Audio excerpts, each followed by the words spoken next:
Então, voltando à aula aqui, né, gente? Paramos aqui em homicídio qualificado e vamos seguir aí nos crimes contra a vida. Hipótese de homicídio desqualificado, né? Parágrafo 2º nos diz o seguinte: se o homicídio ele é cometido mediante paga ou promessa de recompensa ou por outro motivo torpe, o homicídio será qualificado. Então, mediante paga ou promessa de recompensa ou por outro motivo torpe, será qualificado. Inciso 2. Por motivo fútil. Então, o motivo fútil será também qualificado. Inciso 3. O emprego de veneno, de fogo, o emprego de explosivo, de asfixia, de tortura, um outro meio insidioso ou cruel, ou de que possa resultar um perigo comum, também se enquadra como homicídio qualificado. A traição, de emboscada, ou mediante dissimulação, ou outro recurso que dificulte ou torne impossível a defesa do ofendido, também entra como homicídio qualificado, para assegurar a execução, a ocultação, a impunidade ou a vantagem de outro crime. Também entra aqui como homicídio qualificado. Você vê que a pena aí, né? Ela sobe de 12 para 30 anos. Então, lá no homicídio simples, e que a pena ela é de 6 a 20, então a mínima dobra, né? De 6 vai para 12, e a máxima de 20 vai para 30 anos. Então, vamos destrinchar cada inciso aqui das hipóteses do homicídio qualificado. Então, aqui, gente, só para a gente botar um caso concreto aí, né? O caso mais recente foi o caso do menino Henri, né? Que foi brutalmente assassinado, né, dentro de casa pelo padrasto e pela omissão da mãe e da babá. Então, o casal aí, né? Eles foram... O MP vai denunciar, né? Abrir um inquérito aí como um homicídio qualificado, né? Triplamente qualificado, né? Triplamente qualificado, nós vamos ver que não incide as 3 qualificadoras. Vai incidir uma qualificadora e as outras 2 vão entrar como majorantes, outro tipo do caso. Mas não entra como as 3 qualificadoras. Só uma só basta para qualificar o crime. Mas aqui, nesses rol de qualificadora, nessas hipóteses, nós vemos, né, que era um menino, o cara era padrasto, então era um motivo torpe. Foi com motivo torpe, por meio cruel, e aqui no 4, né, que dificulte ou torne impossível a defesa do ofendido. E ele ainda tentou ligar ainda, né, para o governador, né, para quê? Para assegurar a execução. Então ainda coloca-se daí ainda na conta dele ainda, para assegurar a execução, porque ele queria mudar o laudo médico. Então tá aí os tipos de homicídio qualificados, então vamos destrinchar cada um deles. O simples fato de o homicídio ser qualificado já faz com que a pena mínima, que é de 6, passe para 12. E a pena máxima, que é de 20 no simples, passa a ser de 30 no qualificado. Então, são assim observações importantes que você deve se atentar. No simples, nós temos a pena mínima de 6. No qualificado, a pena mínima de 12. No simples, a pena máxima é de 20. E no qualificado, a pena máxima é 30.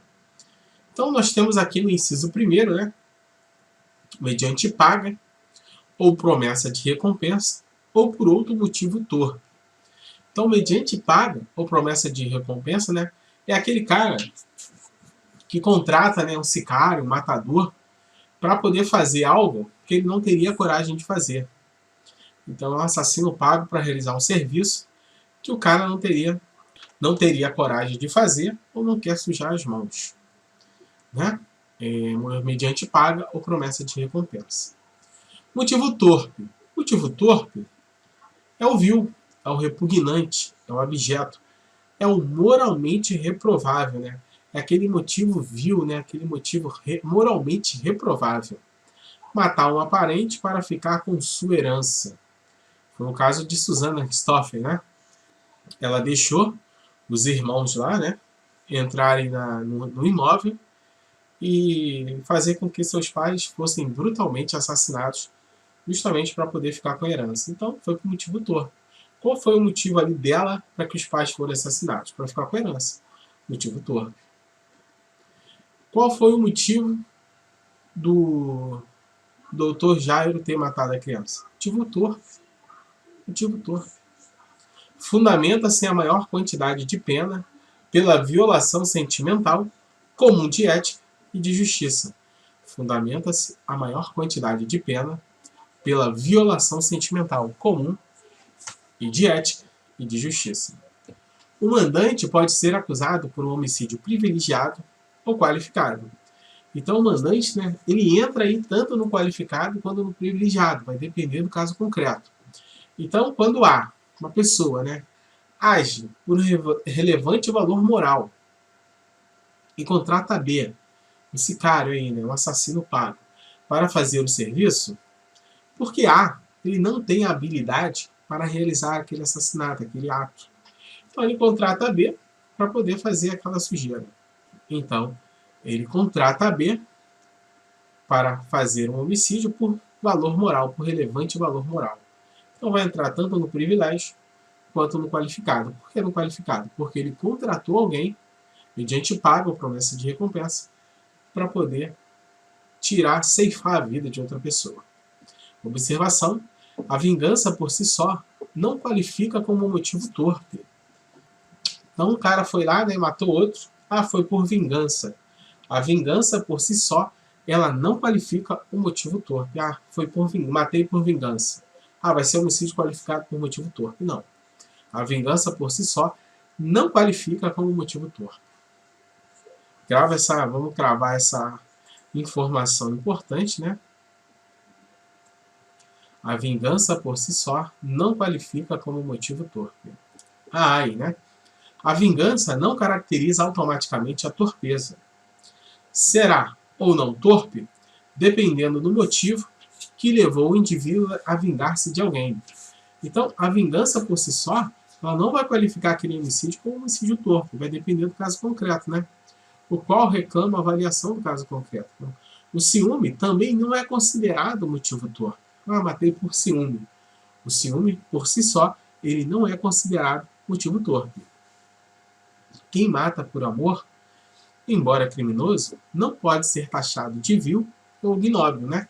Que não é nobre, né? Que inspira horror do ponto de vista moral, de caráter vil ou baixo. E é tratado à semelhança de quem mata por questões repugnantes, tais como rivalidade profissional, pagamento para a prática de homicídio. Então, tanto a vingança quanto o homicídio, por si só, não qualificam o motivo torpe.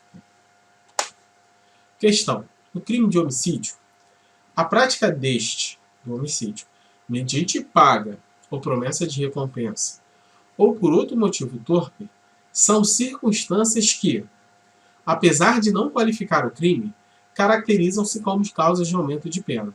Então, não é causa de aumento de pena, e sim o quê? Uma circunstância que qualifica o crime.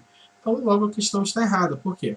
O que qualifica o crime não são as causas de aumento de pena, são as causas de circunstâncias da qualificadora de homicídio, que é o quê? Mediante pago ou promessa de recompensa ou por outro motivo torpe. Inciso 2. Motivo fútil. Então está aqui o inciso 2. Motivo fútil. O motivo fútil é aquele insignificante. Então o motivo fútil está aqui. É aquele motivo que é insignificante para a sociedade, de pouca importância, né? Completamente desproporcional à natureza do crime praticado. Matar alguém por R$1. Tu matou aquela pessoa por R$1. É um motivo insignificante, é um motivo fútil. Ele é desproporcional à natureza do crime praticado. O motivo fútil é aquele banal, insignificante, de pouca importância. Então, exemplo: age com motivo fútil o marido que mata a esposa, as esposas não, está errado, a esposa, por não passar adequadamente uma peça do seu vestuário. Acontece isso? Acontece. Acontece sim, até questão de toalha, né, no banheiro, uma toalha para isso, uma toalha para... Tem cara que é bizonho, bitolado. Então o motivo fútil, gente, É um motivo insignificante, de pouca importância. Então, fundamenta-se a elevação da pena na resposta estatal em razão do egoísmo, da atitude mesquinha que alimenta a atuação do responsável pela infração penal. Então, nós temos aqui, né, o motivo fútil e o motivo torpe. O motivo fútil é aquele motivo de pequeno valor, né? Motivo mesquinho, né? É um homicídio pela dívida de R$1, né? Aquele banal, não tem nada a ver, o cara vai lá e mata. Né? Uma discussão de trânsito, me fechou, não sei o que, pá. O cara bateu no retrovisor, pá. Pô, motivo fútil. Motivo torpe é aquele que causa nojo, repugnante, né? Moralmente repugnante para a sociedade, né? É aquele que a sociedade vai repugnar moralmente, né? Aquele repugnante que dá nojo, né? Lá o caso da Susana Richthofen, deixou os namorados entrarem para ficar com a herança, motivo torpe. Do Dr. Jairinho, que matou a criança ali por nada, motivo torpe. Então, seguindo aqui, a ausência de motivo não deve ser equiparada ao motivo fútil, né? Então, o STJ entendeu? Se não teve motivo, se o cara matou sem motivo, não é que vai ser motivo fútil. Se não tem motivo, por que vai entrar como motivo fútil? Não tem motivo. Foi o que o STJ entendeu. Por que tu matou aquele cara? Não, simplesmente passei e matei ele. O cara falou isso. Mas qual foi o motivo? Não teve motivo. Então não entra como qualificadora, como motivo fútil. Infelizmente, é a nossa justiça. Então está aqui. A ausência de motivo não deve ser equiparada ao motivo fútil. Não deve ser equiparada ao motivo fútil. E sim entra como homicídio simples e não qualificado. O ciúmes, ele não pode ser enquadrado como motivo fútil. Então está aqui, né? O ciúmes, por si só, ele não enquadra como motivo fútil. Motivo de pequeno valor, banal, né? Esse sentido que destrói o equilíbrio, né, do ser humano, né? E arruína a vida tanto do homem quanto da mulher, né? Ele não deve ser considerado insignificante ou desprezível, né? Então, o motivo do ciúme, ele não é considerado insignificante ou desprezível. Porque o cara ali, né, tem uma vida toda com um casal e tudo mais, e vai lá um dos parceiros e trai, o outro mata por ciúme, não é insignificante, não é desprezível. Então, não entra como uma qualificadora do motivo fútil. Embriaguez, ela não afasta a motivação fútil.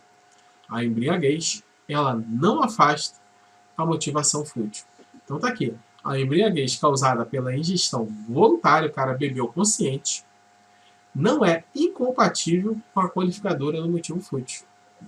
Então o cara tá bêbado ali, né? Cometeu um homicídio. Qual foi o homicídio que você cometeu? Por que você matou o cara? Você estava bêbado? Motivo fútil. A embriaguez causada pela ingestão voluntária de bebida alcoólica não é incompatível. Então o cara vai lá, matou lá, mas estava bêbado ele. Vai entrar como motivo fútil. Por quê? A embriaguez, ela não afasta a motivação fútil. Não foi motivo fútil, não é qualificadora. Estava bêbado, mas não é qualificadora. A embriaguez, ela não afasta a motivação fútil. Ou seja, o crime vai ser qualificado. A embriaguez do motorista, sem o acréscimo de outras peculiaridades que ultrapassem a violação do dever de cuidado objetivo inerente ao tipo culposo, não pode servir como uma única premissa para a afirmação de dolo eventual. Então está aqui, né? A embriaguez do motorista, sem o acréscimo de outras peculiaridades que ultrapassem a violação do dever de cuidado objetivo inerente ao tipo culposo, não pode servir como uma única premissa para a afirmação do dolo eventual. Então, a embriaguez do motorista, né? Por ele só estar embriagado, sem o acréscimo de outras peculiaridades, né? Está lá no volante, mas está em alta velocidade, fazendo zigue-zague, Então, ele está lá, devagarzinho, tal, que ultrapassa a violação do dever de cuidado, sem o acréscimo de outras peculiaridades, que ultrapassa a violação do dever de cuidado objetivo, né? Se ele está devagarzinho, né? Que é inerente ao tipo culposo, né? O cara tá bêbado, mas ele tá devagarzinho ali, não sei o quê. Mas agora, ele tá bêbado, em alta velocidade, querendo pegar aquela pessoa e jogar o carro, tudo mais. Não serve, né, como única premissa para a afirmação de dolo eventual. Então, somente a embriaguez, sem o acréscimo de outras peculiaridades, ela não pode servir como uma única premissa para a afirmação de dolo eventual. E vai entrar como tipo culposo, né? O motorista somente embriagado. Sem o acréscimo de outras peculiaridades que ultrapassem a violação do quê? Do dever de cuidado. Com esse entendimento, a sexta turma do STJ, por maioria, desclassificou para crime culposo a conduta de uma motorista que foi mandada ao tribunal do júri após um acidente de trânsito que resultou em morte. A sentença de pronúncia, que submeteu a réu ao júri popular, onde responderia por homicídio com dolo eventual, foi confirmada pelo Tribunal de Justiça de Santa Catarina, mas o julgamento não chegou a acontecer. Então, o STJ, por maioria, desclassificou o crime de qualificado para um crime culposo, onde a conduta de uma motorista que foi mandada ao tribunal do júri após um acidente de trânsito que resultou em morte. Ao analisar o recurso especial da defesa, a sexta turma decidiu reformar o acórdão do Tribunal de Justiça de Santa Catarina e remeteu os autos para o juízo singular, julgar o processo com base no artigo 312 do CTB, que trata do homicídio culposo. Então, em vez de tratar de um homicídio qualificado por motivo fútil, foi o quê? Foi revertido pelo STJ como o tipo culposo. E mesmo assim, pelo CTB e não pelo Código Penal. Segundo o relator, o ministro Rogério Schneider Cruz, nos casos de acidente de trânsito com morte, é possível o reconhecimento do dolo eventual. Foi o que ele falou. Nos casos de acidente de trânsito com morte, é possível que reconheça o dolo eventual, desde que justificado por circunstâncias que implícitas ao comportamento delitivo. Indique que o motorista previu e anuiu ao possível resultado. Indique que o motorista previu, e anuiu ao possível resultado. Conquanto tal circunstância contribua para a análise do elemento anímico que move o agente, não se ajusta ao melhor direito presumir o consentimento do agente com o resultado danoso, apenas porque, sem outra peculiaridade excedente ao seu agir ilícito, estaria sob efeito de bebida alcoólica ao colidir seu veículo contra o automóvel conduzido pela vítima, frisou o relator. Então ele está dizendo que não afasta o dolo eventual, mas que precisa de outras circunstâncias para que seja dolo eventual. Porque o simples fato do motorista estar bêbado, ele não move o agente, não se ajusta, o consentimento do agente com o resultado danoso. Apenas porque o quê? Se estaria sob o efeito de bebida alcoólica ao colidir o seu veículo contra o automóvel conduzido pela vítima. Eles entendem é porque a vítima, o motorista, também vai se machucar. Então, como é que ele vai fazer uma coisa que também vai se machucar e vai causar dano? Logo, ele leva isso para o tipo culposo, e não como um dolo eventual. Presunção impossível. Na concepção do ministro, quando o próprio motorista é uma das pessoas afetadas pelo crime praticado na condução de veículo, a tendência natural é concluir-se pela mera ausência do dever de cuidado objetivo. Então está aqui, presunção impossível, na concepção do ministro, quando o próprio motorista é uma das pessoas afetadas pelo crime praticado na condução de veículo automotor, a tendência natural é concluir-se pela mera ausência do dever de cuidado objetivo. Para Scheitz, salvo exceções, normalmente as pessoas não se utilizam desse meio para cometer homicídios. E mesmo quando embriagadas, na maioria das vezes, agem sob a sincera crença de que têm a capacidade de conduzir o seu veículo sem provocar o acidente. Normalmente, quando o cara tá bêbado, né, ele acha que tem a condição, né, física e psicológica de conduzir o veículo sem causar nenhum tipo de acidente. Ele acha que tem essa capacidade, essa habilidade, né, de não causar o acidente. Então, normalmente as pessoas não se utilizam desse meio para cometer um homicídio, que é se embriagar, pegar o carro. Então, esse foi o entendimento dele. O relator destacou que somente com a análise do contexto em que ocorreu o acidente, a apreciação de provas e indicadores objetivos apurados no inquérito e no curso do processo, seria possível aferir o elemento subjetivo do motorista. Então, seria possível aferir o elemento subjetivo do motorista.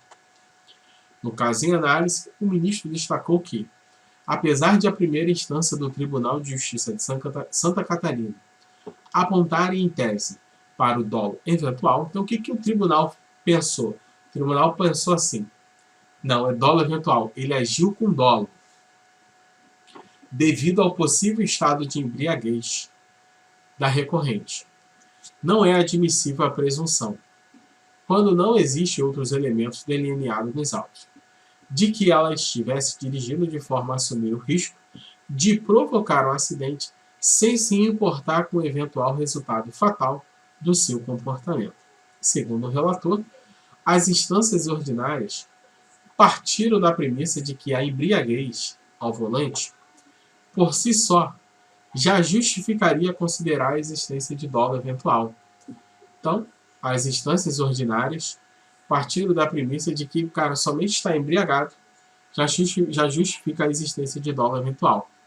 Equivale isso a admitir que todo e qualquer indivíduo que venha a conduzir um veículo automotor em via pública com a capacidade psicomotora alterada em razão da influência de álcool responderá por um homicídio doloso ao causar, por violação a regras de trânsito, a morte de alguém, disse o ministro, fazendo a distinção entre dolo eventual e culpa consciente. O dolo eventual, caso em que o agente assume o risco de produzir um resultado lesivo. Então, no dolo eventual, o agente ele está assumindo aquele risco, né, de produzir aquele resultado. Então, o cara está embriagado, ele, vou pegar o carro. As pessoas falam, pega um táxi, deixa que eu dirijo, vou pegar o carro. Então, ele está assumindo o quê? O risco de produzir aquele resultado lesivo. E a culpa consciente, caso em que o agente, embora consciente do risco, espera poder evitar o resultado lesivo ou confia na sua ou não ocorrência. Então, o dolo eventual, o cara está embriagado e pega o carro em alta velocidade e sai. Na culpa consciente, o cara pega o carro, não estando em alta velocidade, mas numa via pública normal, na velocidade padrão, é a culpa consciente, mesmo que ele esteja na velocidade indicada ali naquela via. Porque, consciente do risco, ele espera poder evitar o resultado lesivo ou confia na sua habilidade na sua ocorrência. Os julgadores da primeira Câmara Criminal desclassificaram o crime de homicídio doloso para o crime de homicídio culposo cometido na direção de veículo automotor. Então saiu do 121 caput para o 302 do CTB. Entendendo assim que no caso deve ser aplicada a teoria da culpa consciente. Entendendo assim, deve ser aplicada a teoria da culpa consciente. Então, a culpa consciente é quando ele, consciente do risco, espera poder evitar o resultado lesivo. Ele não quer aquele resultado. Ele espera que não aconteça, né, a sua ocorrência. E no dolo eventual, o agente assume o risco de produzir o resultado lesivo. Uma emenda aí, né? Processual penal, um habeas corpus, homicídio na direção de veículo automotor, sob a influência de álcool, desclassificação, nulidade da pronúncia e ausência de ilegalidade ou abuso de poder. O Supremo Tribunal Federal já decidiu que o pleito de desclassificação de crime não tem lugar na estreita via de habeas corpus, por demandar aprofundado exame do conjunto fático probatório da causa, e não mera revaloração. Então tá aqui, né? O que o STF já falou aqui, né? Já decidiu que o pleito de desclassificação de crime não tem lugar na estreita via do habeas corpus. 2. A orientação do STF é o quê? É no sentido de que a decisão de pronúncia qualifica-se como um ato jurisdicional que se limita a empreender mero juízo de admissibilidade da acusação. Então, a orientação do STF é no sentido de que a decisão de pronúncia qualifica-se como ato jurisdicional que limita a empreender mero juízo de admissibilidade da acusação, ou seja, vai acusar o malandro. Não se verifica excesso de linguagem na sentença de pronúncia, que se restringe a respaldar a decisão em indícios de autoria e elementos concretos da existência do crime. 3. A ausência de ilegalidade flagrante ou ao abuso de poder que autorize a concessão da ordem, a prova da embriaguez pode ser feita por outros meios idôneos. A prova da embriaguez ela pode ser feita por outros meios idôneos de prova, como depoimentos de testemunhas, laudos periciais e entre outros. Hipótese em que as instâncias de origem, soberanas na análise de provas, consignaram que o paciente, após a ingestão de bebida alcoólica e na condução de veículo automotor, invadiu a faixa contrária da via pública e atingiu a vítima. Logo, com certeza, o habeas corpus denegado. O cara estava embriagado, entrou na via pública em contramão e atropelou uma pessoa. Meu amigo, aí não, né? Então, temos aí as questões, né? João, em estado de embriaguez voluntária, né? Motivado por ciúmes de sua ex-mulher. Então, o cara está embriagado e ainda está com ciúmes. Matou Paulo. Nessa situação, o fato de João estar doidão afasta o reconhecimento da motivação fútil? Não. O fato de João estar embriagado não vai afastar a qualificadora do motivo fútil.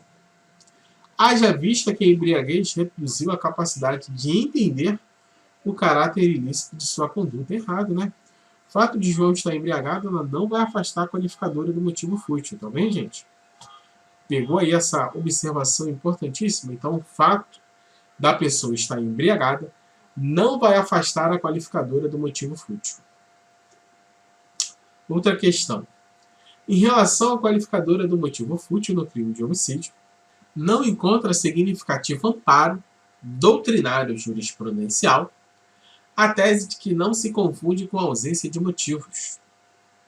Não está errado, né, gente? Então, o que ele falou aqui? Ó? Em relação à qualificadora do motivo fútil no crime de homicídio, não encontra amparo doutrinário, nem jurisprudencial, a tese que não se confunde com a ausência de motivos, que sem motivo não é motivo fútil, que não tem amparo jurisprudencial e nem doutrinário. Pelo contrário, tem amparo sim, né? O STJ já bateu um martelo dizendo que não tem motivo, não é considerado motivo fútil. Então está errado, tem amparo judicial sim para dizer que não se compara, não se confunde a ausência de motivos com a qualificadora do motivo fútil, segundo o STJ. Segundo o entendimento do STJ e do STF e da doutrina dominante acerca do direito penal, responde pela prática de homicídio qualificado por motivo fútil o agente que, isso aqui é outra questão, tá, gente? Em virtude de um desentendimento relacionado à má divisão do dinheiro obtido em atividades ilegais de jogatina ocorrido com a vítima, executa mediante disparo de arma de fogo, alvejando-lhe o tórax. Então, vamos reler a questão de novo. Segundo o entendimento dos tribunais superiores e da doutrina dominante acerca do direito penal, responde pela prática de homicídio qualificado por motivo fútil. Então, homicídio qualificado por motivo fútil. O agente que, em virtude de um desentendimento relacionado à má divisão de dinheiro obtido por atividades ilegais. Então, o dinheiro foi obtido por atividades ilegais e estava tendo o quê? Um desentendimento em relação ao dinheiro. Então, teve um que pegou a arma de fogo e alvejou o outro no tórax. executando a vítima. Esse é o caso concreto. Porque está errado. Não é motivo fútil, e sim motivo torpe. Não vai entrar como motivo fútil, mas sim como motivo torpe, a nível de jurisprudência, quando trata do homicídio que são motivados por dívidas. Então, aqui a nível de jurisprudência, quando trata de homicídio que são motivados por dívidas. Se a dívida for irrisória, R$1 ou R$2, será motivo fútil. Dívida de atividades ilegais, como jogatinas, tráfico de drogas, prostituição, ou quando o traficante mata outro traficante por questões de ponto de tráfico, questões de território, temos o motivo torpe e não motivo fútil. Então, dívida de atividades ilegais, como jogatinas, tráfico de drogas, prostituição, ou quando o traficante mata outro por ponto de tráficos, ou querendo tomar outro morro, facção entra, e outro morro de outra qualificação. Não teremos o motivo fútil, e sim o motivo torpe. Matar alguém porque levou uma flechada no trânsito, ou por ser sido xingado, teremos o motivo fútil. Então, quando a pessoa mata alguém porque tomou uma flechada, ou por ser xingado no trânsito, teremos o quê? A motivação fútil, que é insignificante, aquele algo insignificante, banal, Então, flechada no trânsito, por ser xingado no trânsito, é um motivo fútil, é um motivo banal. O homicídio praticado por motivo insignificante é qualificado por motivo fútil. Então, o homicídio praticado por um motivo insignificante é qualificado pelo motivo fútil. Então, inciso terceiro, nós vamos ver na próxima aula. Para não poder ficar muito grande, para você que gostou, se inscreva no canal, deixe o seu like, não sai daí não, que eu vou tomar uma água, já volto já, com o curso Jurídico e Policial em Casa.